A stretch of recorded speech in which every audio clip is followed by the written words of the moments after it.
Alright, so Cranky Motorsports here. I'm outside working on this BFMS Onin for the mighty Mongrel 3.0, and some of the stuff that I do that people probably would never notice. Little things like taking the engine plate off when you paint the tins so that you actually get nice paint underneath this thing. You can tape it off, but a lot of times you're going to get overspray on this anyway, so I always try to take them off. They're just rivets. You drill them off, you rivet them back on. So that's what I'm working on. And, you know, just kind of an update on this tractor. I haven't done too much to it in a few weeks because I was waiting for a starter. I got that in last week, and I had a bunch of projects going on with my kids' tractors, and I'm trying to work on my Bel Air. So even though it looks like I'm always super busy on stuff, I get discouraged too sometimes and don't always want to work on tractors. So that's the engine plate. What else do I need to do to this thing? You saw me putting the engine tins back on. I need to find the screen for this one. For some reason, I thought I had painted the screen, and the only screen that I can find that I painted is the outer one. And it is possible that I only painted the outer one because I ran out of yellow paint at one point. So I have a red flywheel cover, which is not what I want to use. I wanted to use a yellow one. Or I might have had an original yellow one. Let me pause this real quick and go see if I can find an original yellow one. Hang on. Well, for whatever reason, I don't think I ever painted the screen on the motor. So I only have a little tiny bit of yellow left because the hardware store that I bought all my paint from, the one up the street from my house, doesn't have a lot of that Rust brand or whatever that paint was that I bought. So I painted it black. So that's going to dry. Luckily I had some of the professional Rust-Oleum stuff that dries really quickly, so that's not going to be a big deal. It'll be dry in 10 or 15 minutes. So in the meantime, I got a few other things to hook up on here. I got my governor spring. That's on. Throttle linkage is on here. I got to put a piece of vacuum line or 1/4-inch hose on here so I can get my pulse to my pump. Then I can start putting my air cleaner back on. I can wire up my wire for my points, which all my points are already set on this thing. You know, there's a reason why I do things in such a methodical manner. Oil is good, I did change that. I like to make sure I don't make mistakes. So when I start out on an engine, I've talked about this a few times, I used to just mess around with the carburetor and try to get it running, and then I'd have to try to diagnose all kinds of other problems. Well, it's a lot easier to pull the engine out of the tractor, spend some time actually trying to figure out everything that could be wrong with it before you put it in and try to mess with it. So this particular one, I knew the oil pan gasket was leaking, I knew the crank seal was leaking, so I fixed all that stuff beforehand. I think I gotta push the pulley on further, but I'm not sure. You know, I did head gaskets on it, I adjusted the valves on it, made sure there was no problems there. I sealed the intake manifold, put new intake gaskets, new carb base gasket, went through the entire carburetor. I know the coil's good because it came off a running engine. I'll put new plugs in it when I put it on the tractor, and new plug wires as well. That way I'm starting with a clean slate, everything's adjusted, back to factory specs, the best I can do it. New gaskets everywhere on it, new spark plugs, the coil I know is good. That way I have a great starting point to put this thing in the tractor. It should start up and run.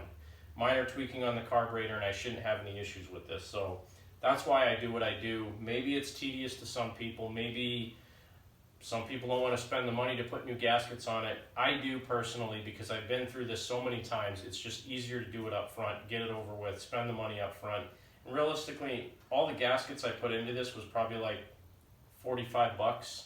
I put a brand new starter on it because the starter that was on this motor definitely had some issues. That was another 45 bucks. So for around 110, 115 bucks between the parts I needed to change, the spark plugs and everything like that, it's really not that expensive to do it right one time and put it in the tractor. So that's where I'm at on this guy. The tractor itself, I have to pull it outside. The transmission is leaking, and one of my buddies pointed out after one of my videos that When I pulled the transmission case apart to lock the transmission, I used a screwdriver to jam it between the two halves of the case. Now, you can do that if you're careful, but you should really do it on the top of the transmission where the shifter goes in if you need to stick something in there. The problem is when you jam a screwdriver in between the case, because it's aluminum, it smushes the metal ever so slightly. And even though it has a gasket between the two halves of the transmission, it smushed it enough that it leaks. So I need to put the tractor up on ramps, brake clean the whole bottom of the transmission as best I can, try to get any leaking oil off of that thing the best I can, and then seal the two halves of the transmission with some black silicone. So that's the next thing I probably got to do. This isn't quite ready to go in yet. I need to put the clutch linkage and all the wiring back on the tractor. So that's what I'm going to work on while the paint's drying for this engine tin. Putting the voltage regulator on. One thing you always want to make sure of is that you have these little star washers, because these need to ground. So I'm going to put a star washer on the bottom of this and put the voltage regulator on the top of the frame. I have to use a couple of washers as spacers.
There's that.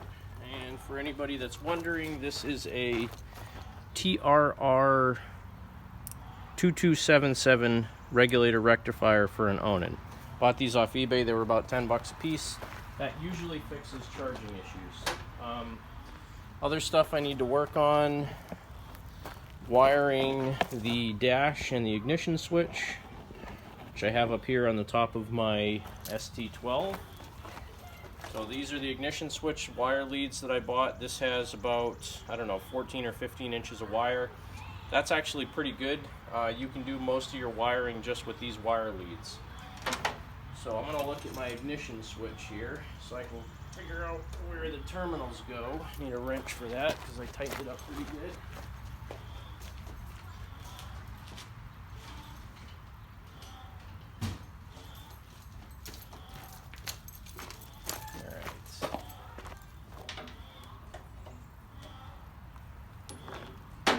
Really need to stop putting parts on top of my hoods of my tractors. They're just so convenient because they're nice and flat, but you know, it's one thing my dad always got bugged about with the GT18 when I was a kid. He never wanted us to put parts on them, and we always did. So, alright, so this is the ignition switch. Let's see, A is accessory, R is rectifier, B is battery, S is starter, I is ignition power. So ignition power is going to go out to your coil, A goes out to your headlights, R goes to the middle terminal on your rectifier, B obviously from your battery, you can get that right off the starter solenoid lug, and then S goes down to the S lug on the starter solenoid. So putting this guy together just so I can get an idea. So my starter lug is going to be blue, so I need to put a ring terminal on this guy. My battery, actually no, yeah, ring terminal on, a small ring terminal on the blue one, and a big ring terminal on the red one, except the red one being battery, I want to put a fuse in there. So, something else I got off of Amazon.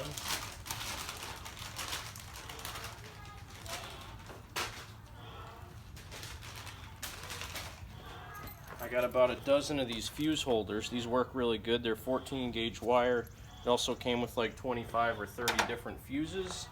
So I'm going to butt splice those onto my battery connection and my accessory connection going into my headlights, because that's how the original tractor was set up. I'm a little bit annoyed because I'm running out of my butt connectors that I have. I try to get these heat splice ones. They work out pretty good for this kind of stuff.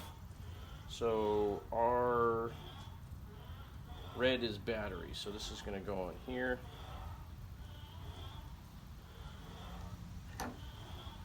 I don't really have to do all this on film, but might as well. But this is going to be my wiring harness for the tractor.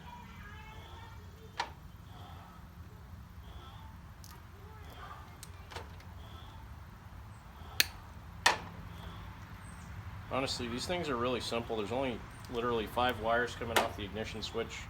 They go to 5 different things. Very simple to wire. No excuse for not rewiring one of these things while you have it completely apart. So there's the battery, and this is going to get a ring terminal going onto the big post on the starter solenoid, so I need a big ring terminal for that, because it's a 5/16 bolt. Let's see what I got here. Let's see if this guy will fit. I think that's 1/4. That's not going to work. Nope, I need a bigger one. Alright, so I need one of these guys, a big ring terminal going onto the big starter solenoid lug. That's for my battery power. This also gets terminated on the same terminal that the battery positive cable goes onto the starter solenoid. So there's one there. Now the other one, the accessory output, which is the yellow wire, that's going to get a fuse as well.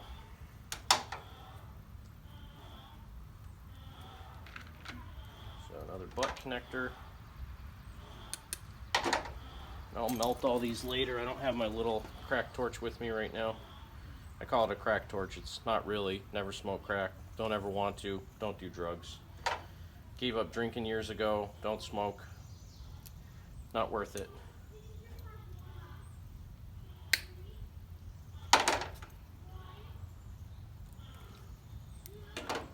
Sounds like my kid's about to do something he's not supposed to. Yeah, kinda. Kids are challenging. They're awesome, but they're challenging, I'll tell you that much. Alright, so there's my fuse for my lights, and I'm going to go ahead and put a ring terminal on this. That's going to go to my light switch. This one I can use a pretty small one, like that.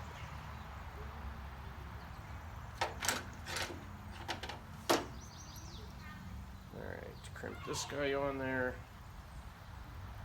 Good to go. So that's 2/5 of the wiring harness right there. Now, R goes to my rectifier, so this one's going to get a female spade connector, so I can get that on here as well.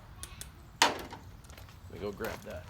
That's basically the entire wiring harness for a Sears tractor. The only other thing you have is the light wiring going to the front of the tractor, going to the taillight if you choose to put a taillight on it. But that's it. That's pretty simple. So for those of you that think you can't do that, I challenge you, you should be able to do this. It's about as easy as you can possibly get. Then the lights and other stuff like that, trying to wire that stuff up, just a little bit more work, not a big deal. So that's the wiring harness. I'm going to go ahead and finish wiring up my voltmeter. I got to go grab some toggle switches out of my kitchen because I bought a whole bunch of those in bulk. And I will be back in a few minutes. Alright, so I didn't get very much done. I was able to get most of the wiring completed. So underneath the dash you can see the voltmeter is way down there. That's all wired up. I have 2 toggle switches here, basically because I always end up wiring more stuff than normal. So the way it works right now, I just realized that I hooked up the light to this as well, to the ignition switch. So when the ignition's on, the light's going to be on. Whatever. But anyway, toggle switch, that's going to be the headlights, or this will be the headlights. This will be something else. I always like having additional stuff on there, so whatever for that. Dash is bolted on. Most of the rest of the wiring is done. The rectifier's up under here. I already have the wire going back to the ignition switch hooked up. I have the wire for the power going to the tractor temporarily hooked up, and then the other wires, one for the ignition coil and the one for the starter solenoid, are just kind of sitting here right now until I get everything else situated. I'll probably finish up just putting a couple of pieces on for the steering tonight so I can get that done. And again, remember guys, this is not meant to be 100% full-on restoration. I may have painted over some grease because I didn't really clean the inside of the frame terrifically on this one, and you can see all the pock marks in the frame. I don't really care about that kind of stuff. Like I've said it before, everything I build is meant to be used. It's going to be used. It's going to be used hard. So it is what it is. It's going to be pretty nice. I'm pretty happy with it. They're always better after I do a paint job on them and get them running than they were when I got them, even if they're not perfect. So that's where I'm at on the chassis right now. The motor, I got the motor all buttoned up pretty much. I still have to put the air cleaner back on it, and I'm sorry it's dark in here. Can't turn the light on now, but motor looks pretty good. I'm still not 100% certain if I'm going to run these pepper shakers or not.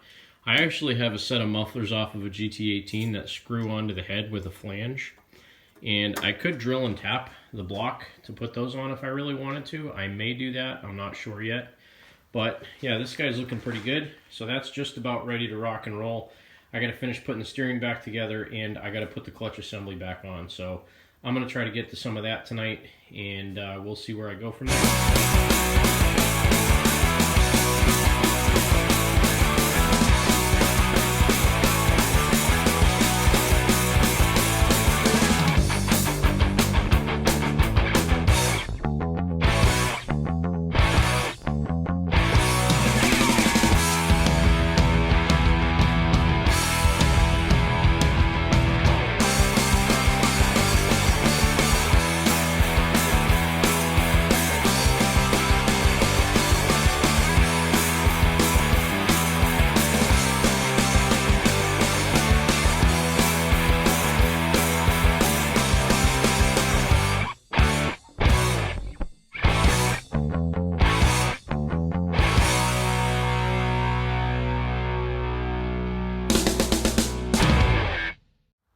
Well, I got the steering column in, I got the clutch linkage in for the most part, at least the clutch pedals in, and the two brackets are on there. I could only put one set screw on this one because you guys remember way back in a video like 10 or 12 videos ago when I was taking the red tractor apart, I said don't hammer on this thing right next to where the hole for the set screw is. Well, I did. It's all mushroomed in, but you know what? One set screw is good enough. It's not going to go anywhere. I lubed the crap out of these things with WD-40 when I put them back together, and yes, I know I didn't paint the clutch rod and I haven't painted the front axle yet. Tractor's not done, but remember, it's still a work machine. So I got the steering column in. I had one good one that was a later one with the screw-in style centerpiece to hold the steering wheel on, and I have these aluminum lock collars. I get these from my work every once in a while. They're 3/4 inch ID. And it just has a pinch bolt on it because every once in a while you can't get these clips in. But anyway, I was able to put the lock collar on there. Got a couple of machine spacers under there, and then the E-clip to hold that on. And before I go ahead and put this clip in here, and yeah, I know, another ratty pair of gloves, but they're still 3/4 good. Before I go ahead and put the keyway on there, I like to spray this down just with a little bit of WD-40 so it doesn't get everywhere, but enough to cover it. And then take the steering wheel and I spin it around like 100 times on the shaft. So let me go grab the wheel.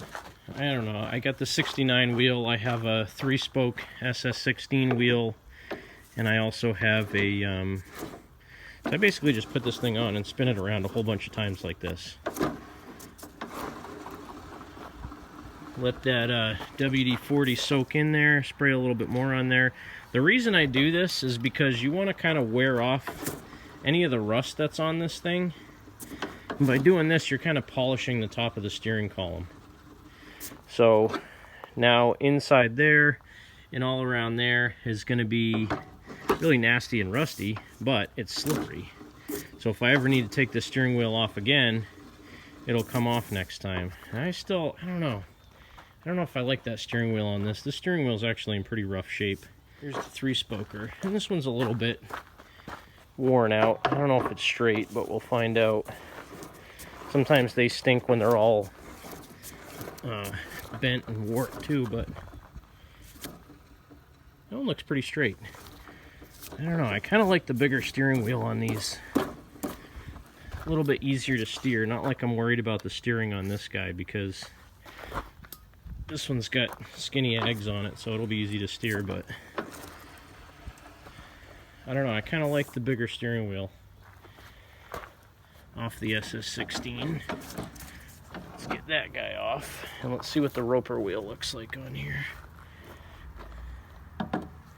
Ooh, kind of like the chrome.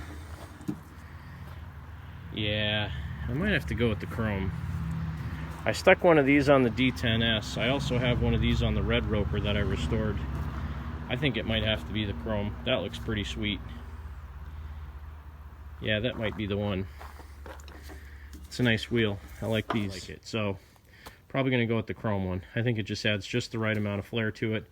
Still got to paint the seat spring. Got a seat for this thing. I haven't figured out where I'm going to put the fuel tank yet, because our battery goes there in front of all the digicals, and I could probably stuff something underneath here, but the motor comes out to about here, and thought about hanging it off the front of the tractor, but I don't know if I want to do that, and I don't really know if I want to put one under the seat yet, but I might use a Tecumseh 10 horsepower under seat or a under hood gas tank and put it under the seat, because they'll fit. I'll just have to make some brackets, but haven't gotten that far yet, so we'll figure that out. I'm going to let you guys go for now. I'm just going to finish putting the steering wheel on this thing, push it back in the garage. Till next time, thank you for watching Cranky Motorsports. God bless. Have a great day.